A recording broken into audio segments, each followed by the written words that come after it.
ইয়া ওয়াদুদ 101 বার পরে হাতের মুঠে যদি আপনি ফু দেন, ইনশাআল্লাহ আপনার প্রিয় মানুষ আপনার বাধ্য হবেই হবে ইনশাআল্লাহ। আল্লাহ পাকের একটি নাম হচ্ছে ইয়া ওয়াদুদ। এই নামটা এতটাই কার্যকারী একটি নাম। মনে করেন স্ত্রীর সাথে আপনার কোনো বনিবনা হচ্ছে না, আপনার স্ত্রী আপনাকে প্রাথমিক অবস্থায় যেই পরিমাণ মোহাব্বত করত, যেই পরিমাণ ভালোবাসত, এখন দিন গনিয়ে আসছে, 2-3 বছর হয়ে গেছে, কয়েকটা বেবি আপনার হয়ে গেছে, এখন আর আপনার স্ত্রী আপনাকে আগের মতো মোহাব্বত করে না, ভালোবাসে না। অথবা মা আপনি দেখতেছেন আপনার স্বামী আপনাকে আগে যেই পরিমাণ পায়রুটি দিতেন, যেই পরিমাণ আপনার খোঁজ খবর নিতেন, কেয়ার করতেন, কিন্তু এখন দেখতেছেন আপনার স্বামী আপনাকে এতটা সম্মান করে না, কেয়ার করে না, আপনার কথায় কোনো গুরুত্ব দেই না। তাহলে মা, আমি আপনাকে বলবো, আমি আপনাকে সাজেশ করব, আপনি আপনার স্বামীর সাথে তর্ক না ঘিয়ে, স্বামী পরকিয়া করে কিনা সন্দেহজনকভাবে স্বামীকে হ্যাটাক না করে এই আমলটা আপনি চালিয়ে যান। ইনশাআল্লাহ কয়েক দিনের ভিতরে আপনার স্বামীর হারানো ভালোবাসা আপনি আবার পেয়ে যাবেন ইনশাআল্লাহ। আগের চাইতে তুলনামূলকভাবে আপনাকে বেশি মোহাব্বত করবে, আপনাকে বেশি ভালোবাসবে ইনশাআল্লাহ। তাহলে আমরা এখন আমলের কাছে আসি, কিভাবে আমলটা আপনারা করবেন, কিভাবে আমলটা করলে স্বামীর ভালোবাসা আপনি পাবেন। স্বামী আপনাকে মন থেকে মোহাব্বত করবে, মন থেকে আপনাকে ভালোবাসবে, সেই ভালোবাসাটা কিভাবে আপনি পাবেন? কারণ এটা কিন্তু কোনো হারাম নয়। স্বামীর ভালোবাসা পাওয়া এটা কিন্তু কোনো হারাম নয়, স্ত্রীর ভালোবাসা পাওয়া এটা কিন্তু কোনো হারাম নয়। আপনি যদি আমল করে যদি স্ত্রীর ভালোবাসা পান, তাহলে তো আপনার ডাবল সওয়াব হবে। এক হচ্ছে স্বামী স্ত্রীর ভালোবাসা, এটা হচ্ছে পবিত্র, এটার জন্য একটা বেনিফিট পাবেন, সওয়াব হবে। আরেকটা হচ্ছে আপনি যে আমল করেছেন, আমলের জাযা বদলা আমার আল্লাহ আপনাকে দান করে দিবেন। তাহলে আমার বাবা, আমার মা, শোনো, যদি আপনি দেখেন আপনার স্বামী আপনাকে মহাব্বত করে না, আপনার স্বামী আপনাকে ভালোবাসে না, প্রাথমিক অবস্থায় আপনার স্বামী আপনাকে যেই পরিমাণ মহাব্বত করতো, যেই পরিমাণ আপনাকে কেয়ার করতো, যেই পরিমাণ আপনাকে সম্মান করতো, এখন কিন্তু আপনার স্বামী আপনাকে আগের মতো আর মহাব্বত করে না, আগের মতো আর ভালোবাসে না। তাহলে গো মা, স্বামীর সাথে তর্ক না করে, স্বামীকে সন্দেহজনকভাবে হ্যাটাক না করে আপনি আমলগুলা করা শুরু করে দেন। ইনশাআল্লাহ আপনার স্বামী আগে যেই পরিমাণ মোহাব্বত করতো, এর চাইতেও ডাবল গুণ বেশি আপনাকে আরো মোহাব্বত করবে। আমরা অনেক সময় কি করি জানেন? সন্দেহজনকভাবে স্বামীকে হ্যাটাক করি। স্বামীকে বলি, তুমি মনে হয় পরকিয়া করো, ওই নারীর সাথে তুমি পরকিয়া করো। আবার আমরা স্ত্রীকেও সন্দেহ করি, তুমি মনে হয় পরকিয়া করো। দেখেন, সন্দেহ যখন সৃষ্টি হয়ে যায়, এই সংসারের ভিতরে আগুন জ্বলে যায়।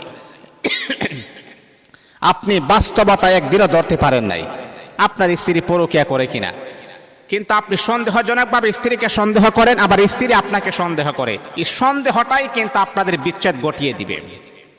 সন্দেহজনকভাবে কোনো কিছু করাটা ঠিক নেই, ইসলামেও সমর্থন করে না। সন্দেহজনকভাবে কাউকে দোষারোপ করা ইসলাম কখনো সাপোর্ট করে না, এটা কখনো করবেন না। তাহলে আমি আপনাকে বলবো, এই আমলটা করা শুরু করে দিবেন। কিভাবে করবেন? আমি আপনাকে বলবো, আমলটা যখন করবেন তখন আপনি প্রথমে উযু করে নেবেন, অথবা যদি শরীর যদি নাপাক থাকে একেবারে গোসল করে নেবেন। গোসল করার পরে এটা ফজরের নামাজের পরে করবেন, অথবা এশারের পরে, অথবা আপনি তাহাজ্জুদের সময় রাত্রে 12টার পরে করতে পারেন। এই 3টা সময় আপনি যে কোনো একটা সময়কে আপনি বাছাই করে নেবেন। আর এই সময়টা যাতে করে প্রত্যেক দিন যেন একই সময়ে যেন আমি করতে পারি, এমন একটা জায়গাতে করবেন যাতে করে কেউ আপনাকে কোনো প্রকারের ডিস্টার্ব যেন না করে, আমল করার ক্ষেত্রে যেন কোনো রকমের কোনো বাধা যেন সৃষ্টি না হয়, এমন একটা জায়গাতে বসে আপনি আমলটা করবেন। তাহলে আমার মা, আমার বোন, আমার বাবা, শোনো, যদি আপনি এশারের নামাজের পরে যদি আপনি করেন, তাহলে মনে রাখতে হবে 5 ওয়াক্ত নামাজ কিন্তু আপনাকে পড়তে হবে। 5 ওয়াক্ত নামাজ ছাড়া যদি আপনি আমল করেন, 1 পয়সারও কোনো কাজ হবে না, বিন্দু পরিমাণ কোনো পরিবর্তন হবে না। তাহলে 5 ওয়াক্ত নামাজ পড়তে হবে। আমলটা যখন আপনি করবেন, উযু করে নেবেন, তারপরে এমন একটি জায়গাতে বসে আমলটা করবেন। যদি আপনি ফজরের পরে করেন, তাহলে প্রত্যেক দিন ফজরের পরে আমলটা করবেন। যদি আপনি ইয়াশারের পরে করেন, তাহলে প্রত্যেক দিন ইয়াশারের পরে আমলটা করবেন। আমলটা যখন আপনি করবেন, যাই নামাজ বিছাবেন, কিবলামুখী হয়ে বলবেন। তারপরে আপনি 7 বার ইস্তেগফার পড়বেন, 7 বার দুরূদ শরীফ পড়বেন। ইস্তেগফার হলো আস্তাগফিরুল্লাহ রাব্বি মিন কুল্লি যামবি ওয়া আতুবু ইলাইহি লা হাওলা ওয়ালা কুওয়াতা ইল্লা বিল্লাহিল আলিয়্যিল আযীম। যেমন করে করে 7 বার পড়বেন। দুরুদ ইব্রাহিম পড়বেন, যেটা আমরা নামাজে পড়ে দুরূদ শরীফ পড়বেন 7 বার। বন্ধুরে আমার, তারপর আঙ্গুলের গাইটে ধরে ধরে আপনি ইয়া ওয়াদুদু ইয়া ওয়াদুদু ইয়া ওয়াদুদু ইয়া ওয়াদুদু 101 বার আপনি পড়বেন। 101 বার পড়ার পরে আপনার স্বামীর একটা ছবি হাতে নিয়ে বলবেন, আল্লাহ, আমার স্বামী আমাকে আগে যেই পরিমাণ মুহাব্বত করত, যেই পরিমাণ ভালোবাসতো, আল্লাহ সেই পরিমাণ ভালোবাসে না।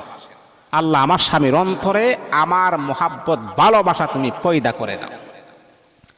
অথবা আপনার স্ত্রীও যদি আপনাকে এইরকম ভাবে ভালো না বাসে, তাহলে আপনি এই হুবহু এই কথাটাই আপনি বলবেন, আল্লাহ, আমার স্ত্রী আমাকে আগে যেই পরিমাণ মুহাব্বত করতে ভালোবাসতো, এখন আর ভালোবাসে না।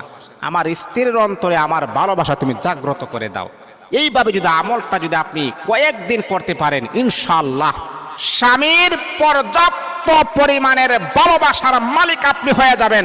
আপনার স্বামী আপনাকে ভালোবাসতে বাধ্য হবে ইনশাআল্লাহ। আমরা তো আসলে আমল করি না। আমল না করে আমরা একটা অস্থিরতা আমাদের ভিতরে কাজ করে। কেন আমল কেন করবেন না? আমলের মাধ্যমে তো আপনাদের ডাবল লাভ হচ্ছে। তাহলে আমলটা করেন, আল্লাহ পাকের কাছে চান। এমন কোনো বিষয় নাই যে বিষয়ের সমস্যার সমাধান আমার রবের কাছে নাই, আল্লাহ পাকের কাছে চান। আল্লাহ পাক আমাদের সবাইকে